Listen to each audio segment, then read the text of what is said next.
로마서 전반부에서 세상에 있는 모든 사람들은 다 죄인이라고 했습니다. 근데 죄인이 상태로 있는 것도 참 좋지 않는데, 죄인의 결말은 하나님의 심판을 피할 수 없다 하는 것입니다. 그렇기 때문에 우리가 하나님의 심판을 피하기 위해서는 이 죄인이라는 것을, 이 죄라는 것을 의로 바꿀 수 있어야 됩니다. 의인이 되어야 된다 하는 거죠. 그런데 여러분, 세상에 의가 있습니까? 의가 없죠. 그죠? 그런데 여러분, 3장의 후반부에 가보면 하나님께서 우리에게 의가 되신다, 하나님 우리에게 의를 베푸셨다, 이렇게 얘기합니다. 그런데 그것은 하나님의 의잖아요. 우리의 의는 아니지 않습니까? 우리는 죄인인데, 여전히 죄인인데 어떻게 하면 그 하나님의 의를 나의 것으로 바꿀 수 있느냐?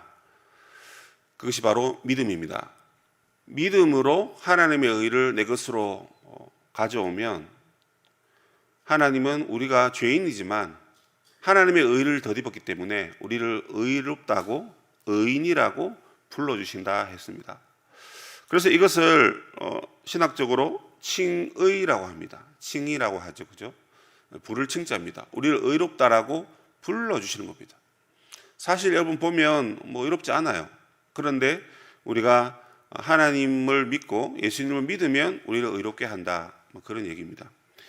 그런데 여러분, 우리가 신앙생활을 하다 보면 구약 사람들은 과연 어떻게 구원을 얻었을까, 이런 이제 의문점을 갖기 시작합니다. 처음 예수 믿을 때 별로 그건 관심 없었어요. 내가 믿고 내가 구원받는 게 중요하니까 나에게 이제 관심을 둡니다. 그럼 과연 우리 조선시대에 우리나라 선조들은 어떻게 구원을 얻었을까? 예수님의 복음을 못 들었다면 얻지 못했겠죠. 그럼 적어도 유대인들은 하나님이 율법을 주시고 할례를 주시고 또 여러 가지 절기와 여러 가지 좋은 것들을 주셨기 때문에 그들이 구원을, 그것을 행함으로 얻었을까? 이렇게 질문을 한단 말입니다. 답이 뭡니까? 오늘 바울이 로마서 4장에서 아브라함과 그리고 다윗 이야기를 가지고 그 해답을 주고 있어요. 답은 이미 말씀드린 대로 아브라함도 믿음으로 구원을 얻었지 율법을 지켜서 얻은 게 아니라는 것입니다. 여기에 여러분, 지금 망치로 여러분 머리를 두들겨 맞은 것처럼 충격이 오셔야 돼요. 유대인들은 율법 지켜서 구원 얻는 거 아니었어? 내가 성경을 잘못 알았네? 아니, 목사님 지금 잘못 말씀하시는 게 아닌가? 그럼 구약에 나와 있는 율법은 왜 주신 거야? 이런 수많은 여러분 궁금 퀘스천 마크가 떠오르죠. 그걸 여러분 혼자 해결하실 수 없고, 작은 예배라든지 공부를 하시든지 스스로 독학을 하시든지 책을 보셔야 되겠죠. 여러분, 이게 상당히 충격적인 이야기입니다. 구약 사람들도 믿음으로 구원받았다고? 지금 아브라함 얘기를 하면서 여러분 그 얘기를 하는 겁니다. 아브라함이 하나님의 의를 덧입었다, 아브라함 의인이라는 얘기를 들었다. 창세기 15장 3절 이하에 아브라함은 하나님의 벗이었고, 그리고 하나님께서 의롭다라고 불러주신 그 당시에 참 노아도 있지만 아브라함, 정말 믿음의 조상답구나, 이 얘기를 할 때 그 아브라함의 의가 그의 행위에서 나온 것이 아니고 그의 믿음에서 나왔다는 것을 4장 전반부에서 전체적으로 엄청나게 강조하고 있어요. 그러니까 여러분, 아브라함이 행동이 바르게 살아서 하나님의 의를 덧입어서 구원받은 게 아니라는 것입니다. 아브라함이 여러분 할례를 받았기 때문에, 행동이죠, 그죠?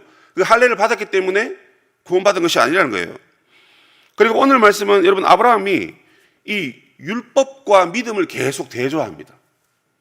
율법은 여러분 지키는 겁니다, 그죠? 율법은 행하는 거예요. 율법을 행해서 아브라함이 천국 갔다, 율법을 지켰기 때문에 의를 따냈기 때문에 천국 갔다, 이게 아니라는 것입니다. 아브라함이 믿음의 조상이 될 수 있었던 것은 그가 하나님의 약속하신 언약의 말씀을 믿었기 때문이다, 이렇게 말하고 있습니다. 13절에 보십시오. 아브라함이나 그 후손에게 세상의 상속자가 되리라고 하신 언약은, 이렇게 되어 있죠. 문장이 깁니다. 딱 핵심 단어가 뭘까요? 언약입니다. 내가 너의 후손과, 그죠? 그리고 너에게 세상의 상속자가 되리라.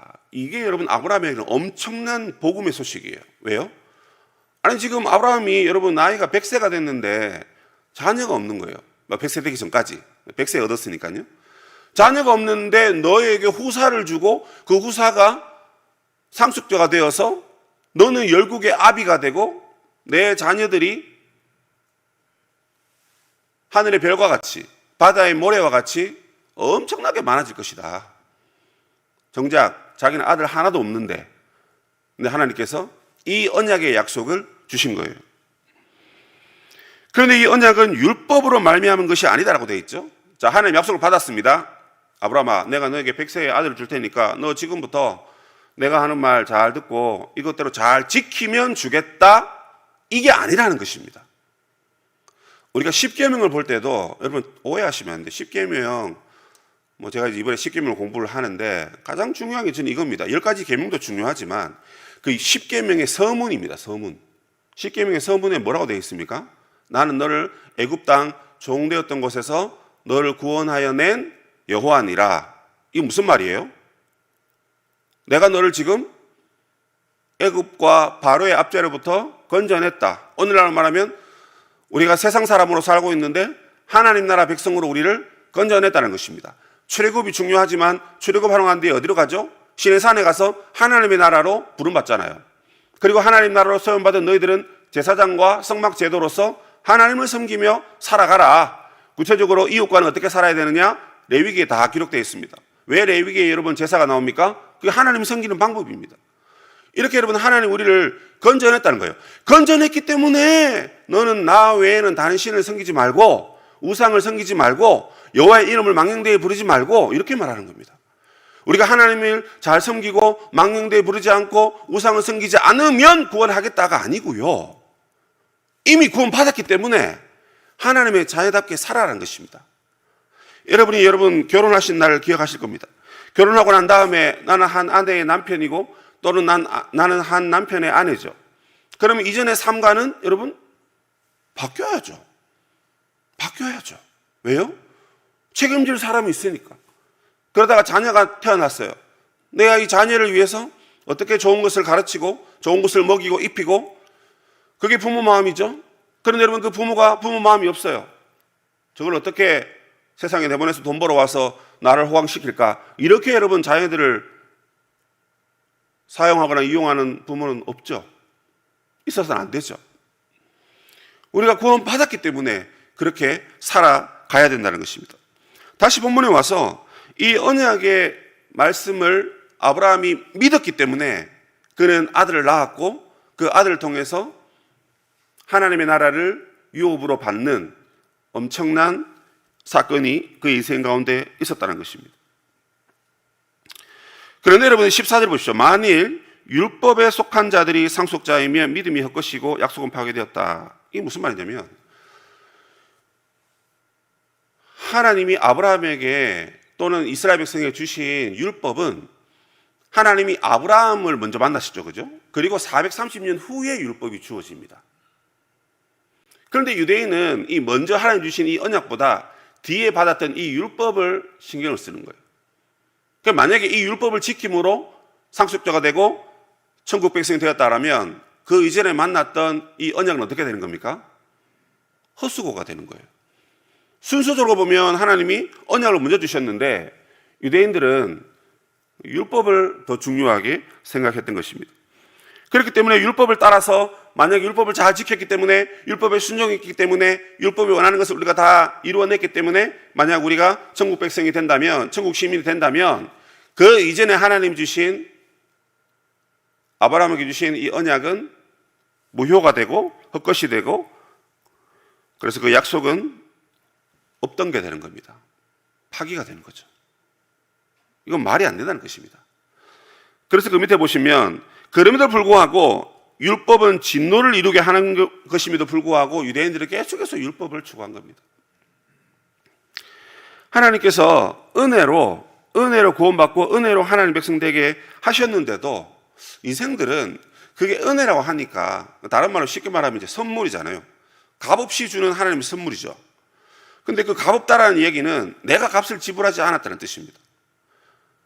하나님이 주시는 것이니까 하나님은 그것을 위해서 엄청난 공을 들이시고 엄청난 정성을 들이셔서 우리에게 주시는 것이지만 정작 우리는 그걸 받기 위해서 값을 지불하지 않았어요.